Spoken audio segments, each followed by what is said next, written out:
Good morning. Welcome back to Planet Doug Behind the Scenes for Friday, December 9th, 2022, and it is about 10 after 8 in the morning.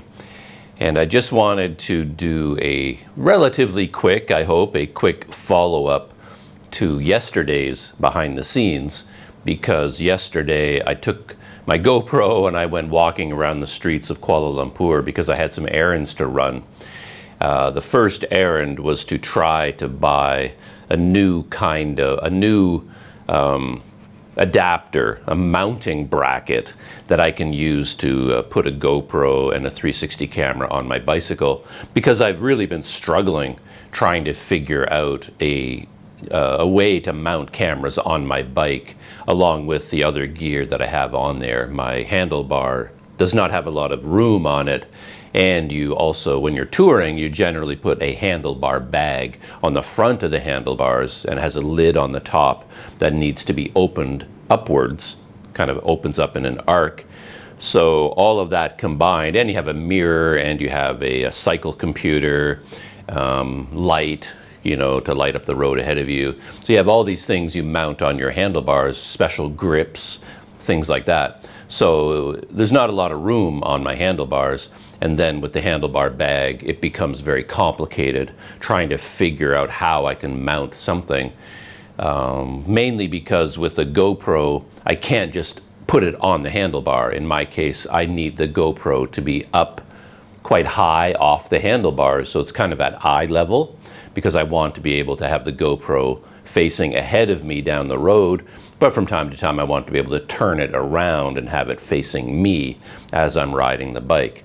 And that's quite complicated to do in order to mount something and then have it rigid enough to raise it very high and then have it, pointing in different directions. That's a very complicated thing to do, especially on a bicycle or motorcycle, like you're going over bumps, and then this thing will be wobbling all over the place. So you need special gear to do that. And then the 360 camera is even more complicated in a way, because you want that camera to be farther ahead of you. The GoPro, I kind of want it in front of me, far enough away that it's not tight on my face, but I also want to be able to see the screen. I can see that it's operating, and I need to be able to reach it to touch the controls. So I need the GoPro to be sort of here, where I can reach it still. But with the 360 camera, you sort of pull out your selfie stick a long way and you put it ahead of the bicycle or way off to the side or behind or something like that. You need some distance. And the farther away it is, of course, with the selfie stick, the more flexible and bouncy it becomes. And the more tension is on the base, where, if you got a long pole and it's mounted just on the base, there's a tremendous amount of force being applied to the base, and you can't just wrap a rubber band around it and then expect it to stay in place, right? It's you need a very specialized setup in order to do that. And with all the gear that I had, it was very difficult to figure this out, and I'd been working for a while, trying various options, and I couldn't come up with a solution with the gear that I had. And at the time, the solution I came up with in my head, and something I'd seen online, is to come up with a bracket that has a claw on both ends. So rather than having a tripod thread mount on one side, or a GoPro finger mount, or a GoPro quick release buckle mount, because all three of those are the standard mounts that all of my gear has, they're not strong enough to support that selfie stick sticking way out as far as I need it to go. So what I wanted to do was have a claw, which is essentially like the human hand, basically just a big round thing like that clamps over the base of the pole and just holds the entire base, like just holding on to it, and then having the pole extend from that, rather than just putting a little screw in the bottom, which is not going to be strong enough. But all the mounts that I have a claw, like I just described. They have a claw on the bottom to grip your bicycle handlebars, but on the top Then it has the finger mount, or the tripod mount, or the quick release buckle mount. It only has a claw on one side, so I can use the claw to attach to the bike, but then I don't have anything on the other side. And I came up with this idea to figure out a way to have a claw on both sides.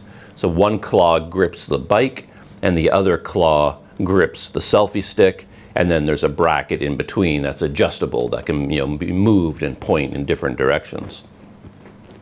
And that's also very difficult to do because, I mean, that's the other issue, I guess, just on the principle of design here. It's one thing to mount something. You can mount it in a fixed position. That is a relatively simple task, but with a camera, you want to be able to move it because you need to point the camera in different directions, all like spinning around 180 degrees and facing backwards or forwards or up or down. So you need a fixed, rigid position, but also with the ability to move the camera around. So combining all those things, it's actually, technically, it's a challenge. It's complicated. And if you go online on YouTube, you'll see people coming up with all kinds of creative solutions to this. If you just buy standard things off the shelf, you know, that GoPro will sell you, they will work, but generally the camera will not be high enough. So you'll see that the GoPro, if someone's riding a motorcycle or something, the camera will be down low on the handlebars and then pointing kind of upward. And I don't want that. I want it to be raised at eye level. So you actually see me, but you would see everything around me on the street, on the sides of the, you know, traffic behind me, buildings, market sellers, whatever's going on around me. I don't want the camera just sort of pointing straight up my nose kind of thing. I want to raise it high. So that's what I was working on, and my solution, which may, as it turned out, might have been unnecessary. But I'll get to that point in a moment. My solution was to go back to the stores and buy a second motorcycle bundle from Insta360. And this is what comes in the Insta360 motorcycle bundle. I'll bring it close to the camera and maybe you can see, get an idea of what this thing looks like. I think the camera focused on it. But you can see on this side, it has this giant claw, very heavy duty. It's a very heavy piece of metal. This is all solid aluminum, and that's one downside to this. It's extremely heavy. And then it has a claw on one side and a adjustable tensioner here, and then a tripod mount on the other side.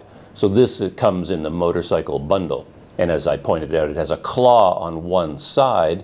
But I thought if I bought another one, I can remove the tripod thread from this one, take the claw from the new one, and put it on this end. So I have a claw here and a claw here. This will attach to the bike. This claw will attach to the selfie stick. So that was my idea. So I bought this. I brought it back here. I have my bike here in my room. I've been working on it steadily over the last few days. And yeah, it more or less works the way that I imagined it would. It does work, though I found even with this, it wasn't quite rigid enough. Yeah, it's complicated. It's hard to get into the details without physically seeing what I'm talking about.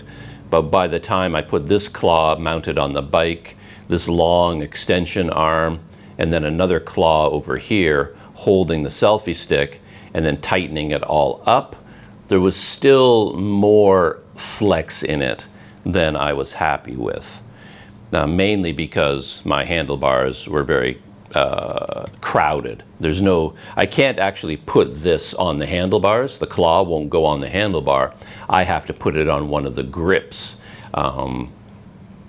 It's too wide. There's just not enough space for this heavy duty claw. And I have to mount it sideways on the grip. And then the whole thing just got a little bit less elegant and less effective than I wanted. So, but it was still workable. And there was one other element to this that hopefully I'll remember to talk about in a minute. But then something happened that often happens in my life. I had this revelation about just how dumb I am. You know, at this age, you know, at this point in my life, you'd think I'd figured out exactly how dumb I can be. But it turns out I keep finding new depths to my dumbness. And I think my brain has this pattern to it where I get fixated on a problem with certain parameters. And I view it within those parameters. Once it's established in my head, that's all I see. And then there might be a solution that is outside those parameters, like thinking outside the box, basically, seeing something fresh, and my brain can't make that leap as a rule.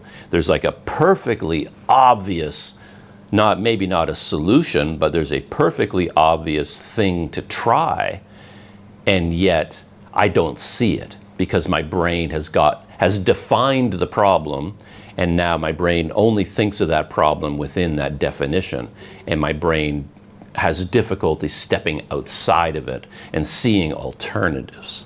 And it turns out that all this time that I've been fighting with camera mounting systems on my handlebars, there was a perfectly obvious, maybe not a solution, but a perfectly obvious thing I could try, and I never saw it. I mean, my handlebar is too short and does not have enough space on it for mounting things. So I've been working on this for weeks. And I started off thinking about buying new handlebars. You know, my handlebar is too short, just buy wider handlebars, get more space. And I thought, oh, I looked into that. That was pretty complicated, and I never made much progress. And I thought, okay, maybe I can just buy an extension tool, because you can buy things that attach to your handlebars, go up and attach to another pole, and then you can mount all kinds of things on that pole. And I never found one of those. They don't sell them in shops. I can't find them anywhere. You have to buy these things online. And I figured it wouldn't really work anyway, because even if now I've got it mounted on the handlebar and then a T-bar up here, that mounting system is going to be flexible as well. And if I add GoPro or Insta360 mounts on top of that, it's just too many things, too many mounting points, and the flex by the time you combine all of them would be way too much. So I didn't make much progress there. And then I looked for a while into a new style of handlebars. There's all these very fancy touring handlebars, butterfly bars, the Jones H bar, all kinds of these really bizarrely shaped handlebars that in theory have all kinds of mounting points because there's more bar to work with. And I looked into those for a while, but they wouldn't really work on my bike. And it turns out, yeah, it just wouldn't come together. And they're quite expensive, and modifying your bike to use one of these handlebars, that's a big job. So I looked into that option. I was looking into every option from the simple to the complex, but I totally forgot about one thing. I forgot about the Hulk. And you might wonder, what in the world does the Hulk have to do with all of this? It's really funny. The Hulk sort of became my mascot for my bike, because I found this in the Philippines one time, just sort of lying on the ground. There's a long story to go with that, but it was a kind of a intense period of time in my life, and I found this Hulk in the mud, and I picked it up, washed it off, cleaned it up, and I just brought it with me, and I put it on my handlebars of my bike. And the way handlebars are designed, there's a stem that goes down to the wheel, down to the forks, and that stem, you know, is how you turn the wheel. The handlebar attaches to the forks through this stem.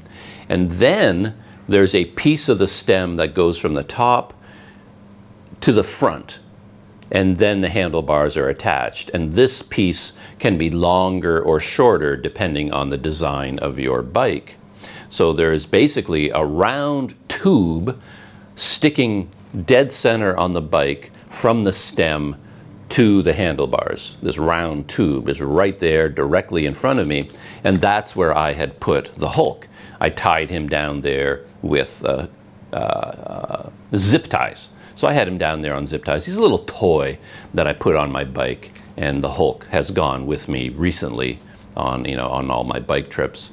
And I kind of like having the Hulk there.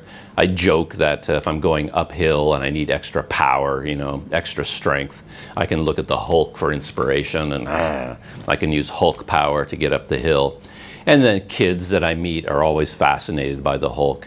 If I'm going through a little town or something and some kids run out to the road to look at my bike, and they always see the Hulk there, and then you can move his arms with this little lever on the back, and they all play with the Hulk. And so it's just a fun little thing to interact with the kids that I come across. So I've had this Hulk sitting on that tube on zip ties, and all these weeks it never occurred to me that I can use that tube to mount things. It's right there. It's like right under my nose. It's been under my nose this entire time. The handlebar is essentially a tube, and I was so fixated on just that tube of the handlebars, it never occurred to me to use the handlebar stem as well. And I never noticed it. I never thought about it because I'm so used to seeing the Hulk there. It never occurred to me to remove the Hulk. Sorry, Hulk, I had to remove him. And suddenly I've got like my bike is there, like a 3 or 4 inch tube dead center on the bike, which is as stable and strong as you can imagine, that I can use to mount things. And it was like, I made that discovery yesterday, where it's like, oh, for Pete's sake, why did I not see this earlier? And then I started playing around with all the gear that I have, and it wasn't easy. I don't want to give the impression that you just, oh, tube, click, it's done. No, you need a lot to get this to work. And what I ended up with is using a GoPro bicycle mount, like a big claw that comes from GoPro, that has a quick release buckle on top that is movable, moves in different direction. And in that quick release buckle, I mounted a short RAM mount, and the RAM mount has a tripod thread on the top, so I can screw the base of the selfie stick into the tripod thread to hold the bottom in place. And then I could take this, then I had a U-bolt.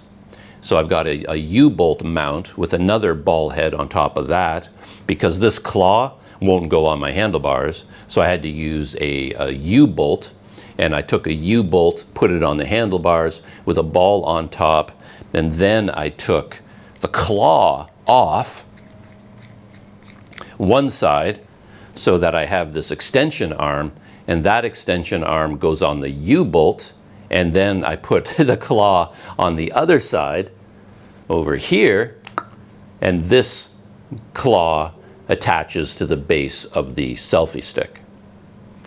So I needed, how many different pieces did I need? I needed 1, 2, 3, 4, 5 different items that I had to combine, like using pieces from all of the different items and put them together in order to accomplish this. So it's not simple, and it's not easy, nor is it light, but it works. It really seems to work. So now basically I have a RAM mount with a tripod thread base. The selfie stick goes into that, and then midway up, like maybe 8 or 9 inches up the pole, then I've got a claw. So I have 2 mounting points for the selfie stick, one on the base and one midway, 9 inches up the pole. And it's something. I'm still plus on top of that, 6 items. I forgot about one more, because even though you've got all of this, now I've got a selfie stick sticking out of the camera that I can raise, that I can lower and raise, and I can move from side to side. The pole itself is completely flexible, can point in any direction that I want, and then I can fix it down with these 2 levers. So that works, but with the camera on the end of it, I still need something that I can move the camera around, because it'll be fixed at the end of the pole. So then I had to put a tripod ball head system on the end of the selfie stick. So that would be the 6th item that I used. Now, I guess in a way 7 or 8, because even to attach the tripod thread on the ball head to a GoPro, you need another adapter, because GoPros don't have tripod threads. You need something else in order to attach it to the GoPro, and it goes on and on and on. And then, of course, you need to attach the microphone. You need another mounting. It's a very, very complex thing to do. But I seem to have come up with a solution that works. But there's one thing that I'm still thinking about. And I guess I won't really know the answer to this until I start to use it. And that is, all of this that I've done, it mounts the camera on the handlebars. And the handlebars move, obviously. You know, to turn the wheel of the bike, you're constantly turning and twisting the handlebars. Therefore, if you have a selfie stick or a camera or anything attached to the handlebars, your camera is moving when you move the handlebars, right? Every time you turn a corner, if you have your selfie stick extended a long way, a little bit of an arc with your handlebars, that gets translated to a major arc at the end of the selfie stick. So as you're turning, you know, you're riding your bike and turning the handlebars, your camera is up there, you know, whipping back and forth quite a long ways. And that's unavoidable when you mount something on the handlebars. And I don't know if that's a good thing or a bad thing. Like, do I want to be able to move the camera with the handlebars? I mean, most of the time, you're not doing these crazy movements. You're not turning corners all the time. Generally, I'm riding in a straight line, and then I'm doing sweeping turns, a very gradual turn of the handlebars. I'm not on a dirt bike going, you know, around a racing track. I'm just usually riding down a road, down a highway.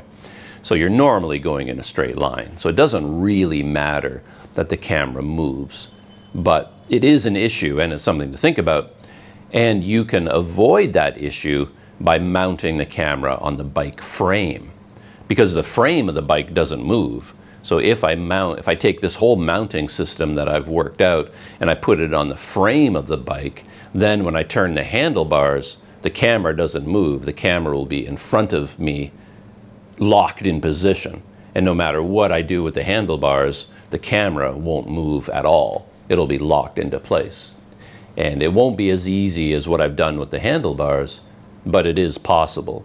So that is the next thing that I will be testing. But it's not urgent. I don't need to figure that out right away. Oh, by the way, this whole system that I worked out also works because by removing the hulk and opening up this new stem, I can mount the base of the selfie stick as far back towards me as possible or further ahead, and that alters the angle of the selfie stick up and down, sharper or shallower angle, and I can adjust that so that the selfie stick does not interfere with the handlebar bag. I can position it just right so that I can still open the handlebar bag even though this pole is going above it.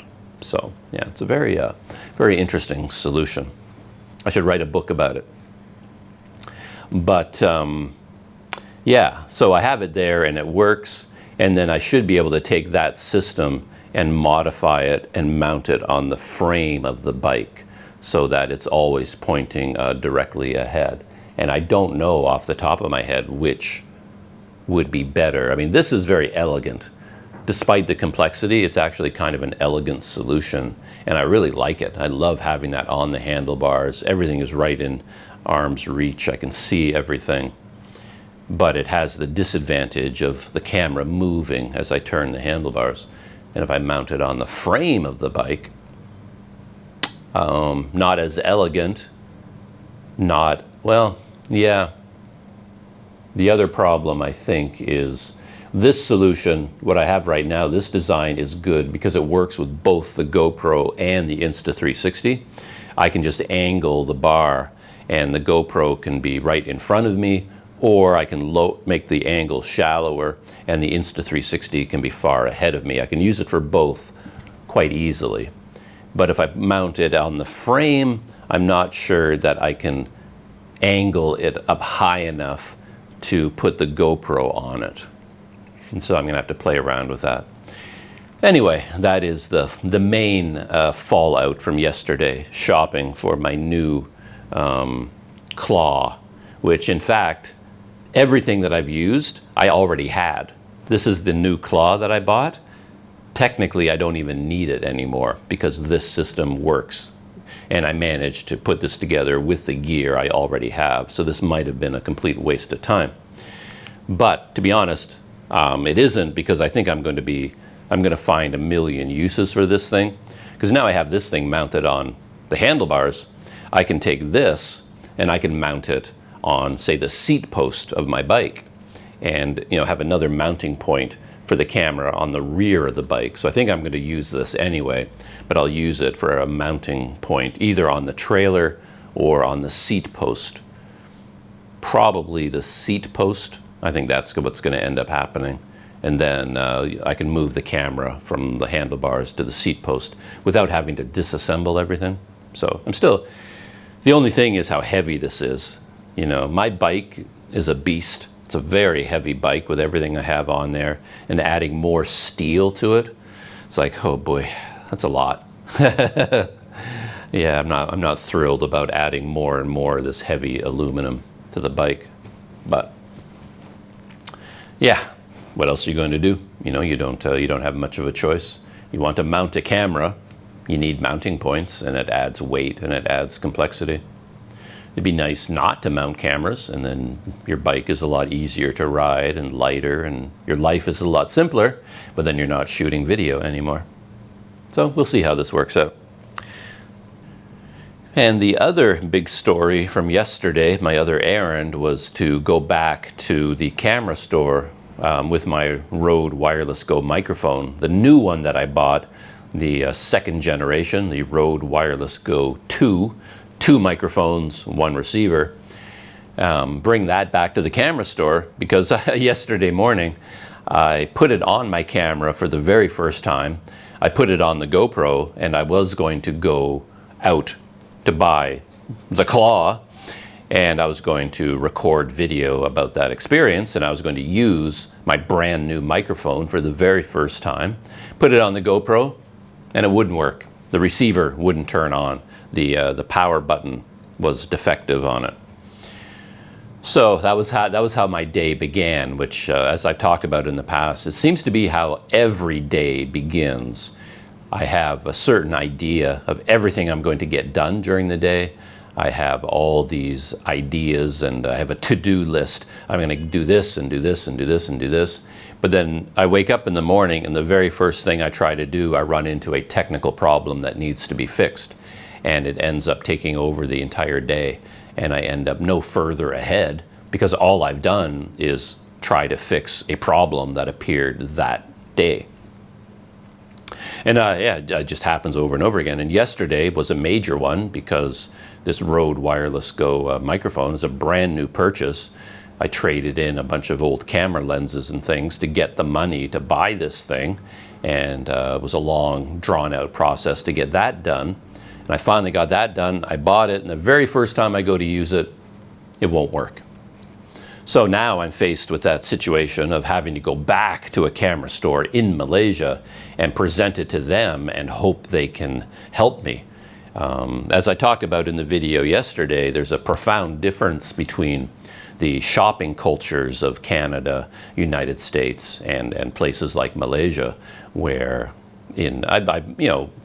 had I been in that situation in Canada, it would have been a very simple process. I would just bring the microphone back to the store, and they would give me a new one. We'd be done. I'd take care of it I just have to go to the store, show them the microphone, power button is not, I can't turn on the receiver, it's defective, and the guy at the store would say, oh, sorry about that. Here you go, here's the new one. Maybe I have to sign something, I don't know, for the exchange. But basically you bring it back to the store and they help you out and they give you a replacement, and the broken one gets sent back to whoever, the distributor, the importer, back to road, whatever happens to the stuff at that point. And it's a very simple procedure, but not so in Malaysia or most of the countries I've been in Asia. They don't have this policy. Returning items for cash is pretty much impossible. Once you've paid for something, it's yours. In Canada, you can even get your money back, which I see that all the time on YouTube. And I'm so jealous of these guys where, a new camera comes out, a new microphone comes out, a new lens comes out, and all these YouTubers in Canada will just go out and buy it. It's like, oh, new Canon compact premium camera. They just go to the store and they buy it. They take it home and they use it and they try it out and they say, oh, actually I don't like it. They pack it up and bring it back to the store and they get their money back.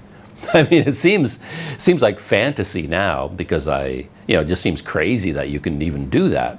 Because here, no. Once the store has your money, they have your money, and they are not giving it back ever. That's just how it works here. You can't bring things back, and at least not in my experience. You're not going to get money back from these companies once you give it to them. They're very clear on that point. And then even doing an exchange when there's something defective under warranty can be quite complicated.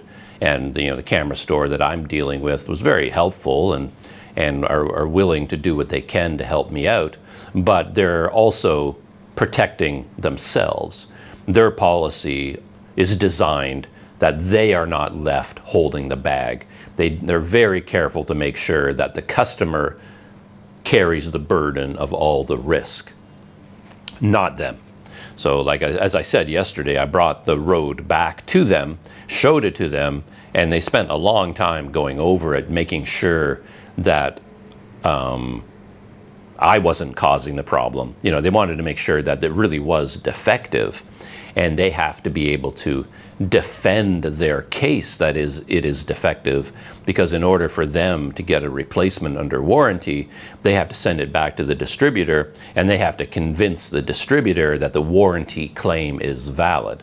So at the store, at the camera store, they're not going to just automatically take it and say, oh, it's defective, here you go, and let me go on my way, because then the distributor might refuse to honor the warranty. So they have to really be careful that it is defective, that it was not, user error, that it's not a simple thing that can be fixed easily. So they looked into that quite carefully, and then the guy at the camera store, he did conclude, he agreed with me that, okay, it's broken. It's not working properly. And then, but even then, even though he agreed and agreed to do something under the terms of the warranty, he's not going to give me a new one.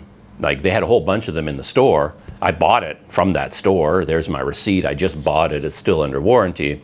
In theory, he could have just said, "Oh, okay, the one we just sold you is defective. Here's another one off the shelf. Take that one home, and here you go." No, it doesn't work that way in Malaysia, because to minimize their risk, they're going to take my microphone from me, package it all up, send it back to the distributor, have the distributor go over it, decide whatever they're going to do about it, and they're leaving it basically between me and the distributor, what's happening in terms of the warranty. And then if the distributor decides, okay, this is a warranty case and we can't fix this one, we're going to send a new one, and then they'll send a new one to the camera store, and then the camera store will give me the new one. So you see what I mean? The camera store is taking themselves out of the equation. That's kind of, they're handling the transaction, but it's still basically between me and the distributor. They will not give me one off their shelf, because if they do, now they're the ones, dealing with the distributor. If the distributor says, oh, we're not going to honor the warranty on this because of X, Y, or Z, now the camera store is stuck with an open box item. not me. And there's no way they're going to put themselves in that position. So the upshot is I have no microphone now, and they have to send mine to the distributor. They've got to go back and forth with the distributor, and I may or may not get a replacement unit on Monday or Tuesday or Wednesday of next week. And yeah, the funny thing is, I was thinking about this after I left the camera store, is the difference in tone between the two transactions. I talked about this a little bit, how as a consumer you go into the store and you buy something. It's a very simple deal. You say, oh, I'd like to buy the Rode Wireless Go 2, please. They hand you a sealed box, you give them the money, and you go home. And that's the whole transaction. There's nothing else you can do. But when I'm bringing it back to them and saying there's a problem with it, well, now they go over it with a fine-tooth comb. You know, it takes a long time. I think I was at the camera store waiting to be served for 40 minutes, something like that. It's a very busy place. I just had to sit down and wait until they dealt with all the other customers. So I was there 40, 45 minutes just waiting. And then the guy came out, and he had to go over everything with a fine-tooth comb, examining every piece, making sure everything is there, filling out a long receipt with serial numbers and details and information and dated, and you know, everything is very official and a long, complicated process. And it stands in stark contrast to how quickly they'll take your money. But so I started thinking that as consumers, like, imagine what it would be like if, as a consumer, you behaved that way when you're purchasing something. And we should, to be honest, we really, really should, but we don't. But again, how would you do it? I mean, yeah, I go to the camera store and say, oh, I'd like to buy the Rode Wireless Go 2, please. And then they get one down off the shelf. And then what if I, as the customer, says, okay, what I need, before I give you any money, we have to open this box, open it up, look at the contents, make sure that everything that is supposed to be in the box is in the box, okay? Look at every piece individually, go over it with a fine-tooth comb, make sure it's not scratched, make sure it's not damaged, make sure everything is there and everything is properly factory sealed, it's not dirty, you know, go over it very carefully. And now we need to power everything up, we need to turn everything on, make sure every part works. Okay, go through the systems, yeah, everything works. Now I need to put it on my camera, you know, put the receiver on my camera, plug it in, put on the microphone, record a few video clips, look at the video clips, you know, probably take them home, put them on in my computer, make sure that the sound is okay, make sure that the microphone is working. And after we go through all of that, then, okay, I will buy it from you. And then I hand over the money and I get it from them. That would be the equivalent from the consumer's point of view. But of course, no, not a chance. You can't do that. The only way you can even open the box is you have to pay them first. All the power is on their side. So, you know, you pay them the money. Now you are the owner. Then you can open the box. But now it's too late. I mean, if it's a defective, if something's missing, if something's damaged, if turns out it's not even genuine, it's some sort of third-party knockoff or whatever, you know, the manufacturer forgot to put in one of the microphones. You're supposed to have two, but there's only one in the box. Who knows what you can discover when you open the box? But the way it works, you can't open the box until you pay for it. And that's just how it works. So all the power is on the side of the store. So yeah, I'm just thinking in theory. I'm not saying this is all bad or terrible or anything like that. It's just the way the world works, and just something to think about. It would be interesting to do it the other way. I know that as a consumer, I am far, far too nice. When I'm not a bargainer either. I don't go into a place haggling. I'm not going to argue with them over the price. They tell me what the price is. I generally pay that price. It's just the way things work in Canada too, because you can't go into Best Buy and say, oh, you know, you want $400 for that camera. I'll give you $300. You know, I mean, the clerk is going to look at you like you're insane. It's like, what do you mean? I can't change the price. You can't go up to the cash register and say, listen, I want to buy this camera, but I'll give you $300. What do you say? They're like, dude, we have a scanner. We scan the code and it tells us the price. You know, I can't lower the price for you. It's just not how it works. So I'm not used to bargaining, but here in Malaysia, of course, they always put a price on the box that is much higher than their asking price. And then, of course, you're supposed to bargain with them. And in fact, it always annoys me when they do that, because it's almost automatic. Like, you're supposed to be grateful to them for lowering the price. Like when you get something off the shelf and it says 1,200 ringgit, and then they bring it over to the cash register and say, well, you know, I'll give it to you for, you know, 1,100. But of course, 1,100 is the real price. They just put 1,200 on the box just so that they can lower it and make you feel like you're getting a deal. I mean, that's just the way it works here.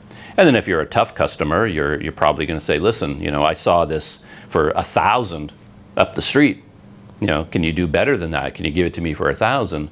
And then the guy, you know, okay, maybe you get it for 1,000. And then you could say as a consumer, listen, how about a freebie?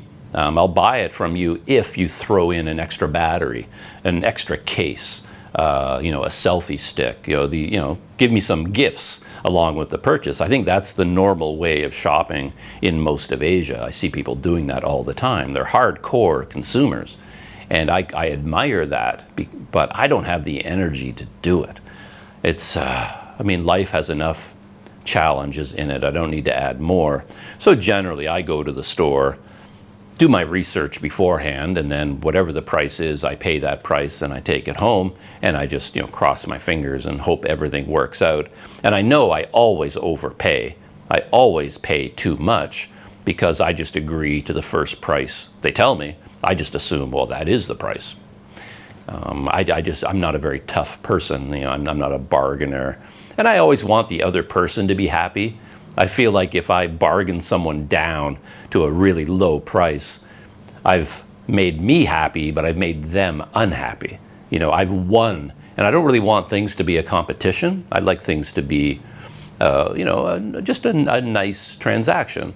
The store needs to make a profit. I understand that. I'm willing to pay, you know, above the manufacturing costs because they have to make a profit in the sale. So, you know, you put in your profit margin that you need to stay in business, and I'm happy to pay as much, you know, to cover that profit margin. That's just how business works. So that's just kind of how I approach things, though, to be honest, I know I should be tougher.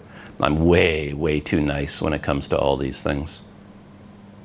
And I guess that is kind of it for this morning. Those are the main thoughts on my mind. I have a lot of things I still have to do today, but I feel like I've made progress over the last couple of days. I'm still preparing for this trip to Sumatra. And my original plan, of course, I was supposed to be fully packed by today. I was supposed to be ready to hit the road today. And then on Sunday morning, I was going to get on the bike and ride to Malacca and then stay there for a few days and then get on the ferry. But all that went out the window with how long it's taking me to get set up. So the new plan is to leave probably Wednesday of next week, Tuesday or Wednesday. Wednesday, yeah, I think it'll be Wednesday. Leave Wednesday morning, and the plan is to leave not from Malacca but from Port Dickson. So there are ferries from Port Dickson that go to Dumai. So given everything that I've been working on, everything that's going on, to be honest, I almost want to just think, okay, let's delay by a little bit. And because I could still do it at this point if I wanted to. I could just book a flight to Medan, a very inexpensive flight, you know, go to Medan for a few days, leave the bike here, just leave everything here, and then go to Medan for a few days, have a little bit of a holiday in Indonesia without the bike, spend some time there, and then fly back to Malaysia, and then I would have much more time in which to get all this organized and set up. That would probably be the wise course of action at this point, to be honest, considering how complicated and difficult everything can be. But I'm just not in the mood to do that. We're right up on Christmas, and Christmas does not mean a big deal to me, obviously, because Christmas is very much a family holiday, and I have no family here at all. So I don't really want to be sitting here in Kuala Lumpur in this room with my bike and all my gear, still like fumbling and fiddling around with everything all the way through the Christmas holidays. I think I can use my time better than that.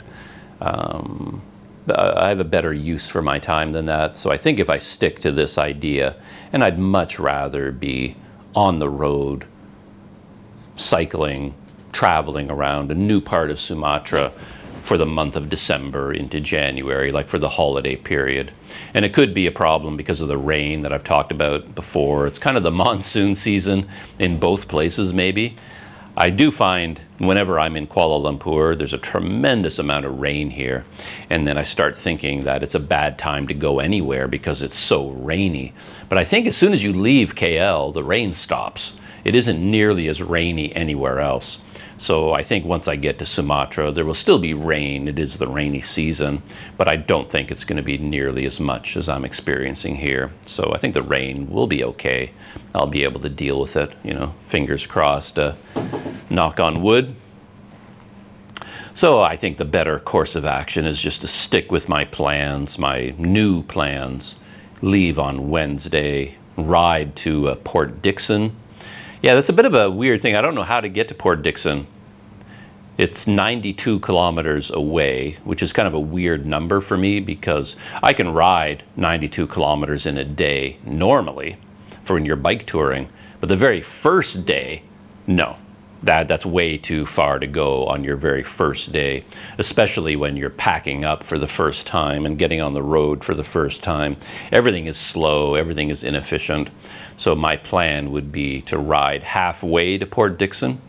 So just basically, my goal for Wednesday will be just to get out of this room, just to pack up everything in this room, ride 20, 30 kilometers, stop for the day, find a hotel to stay the night in, and then get into that room, adjust everything on my gear that needs adjusting, and then the next day ride to Port Dickson, spend the night in Port Dickson in a hotel there, and then the next morning get on the ferry. So it'd basically be 2 days of riding just to get to Port Dickson, spend the night in Port Dickson, at least one night, depending on scheduling, maybe 2 nights, hopefully one night, and then get on the ferry in the morning. That will take me to Indonesia. So, but I don't really know about anything about how to get from here to Port Dickson. I think it's all just urban sprawl just about the entire way. So it's not going to be much fun, you know, riding the bike. I'm just going to be riding down busy city streets the entire way. Halfway to Port Dickson, I'll pick a halfway point. I don't even know. I haven't looked at the map yet, really. No, I've looked in a general sense, but I haven't done a deep dive. So I don't know where is a good place to cut the journey in half. So I want to ride halfway to Port Dickson, spend the night there, and then the next day complete the journey to Port Dickson. So I have to pick a spot, you know, halfway there. And I haven't done that yet. But that's the new plan. Leave on Wednesday morning, arrive. So Wednesday, Thursday, Friday, and then, yeah, leave for Indonesia Friday or Saturday, something like that. We'll see how it goes. All right. Yeah, I don't think I have a ton of other stuff on my mind right now, but I don't think I'm going to dive into it. I'll just leave it there with the logistics of this trip and mounting cameras on my bike and giving a progress update. That's it. Time to move on with the rest of my day, and I'll see you in the next video.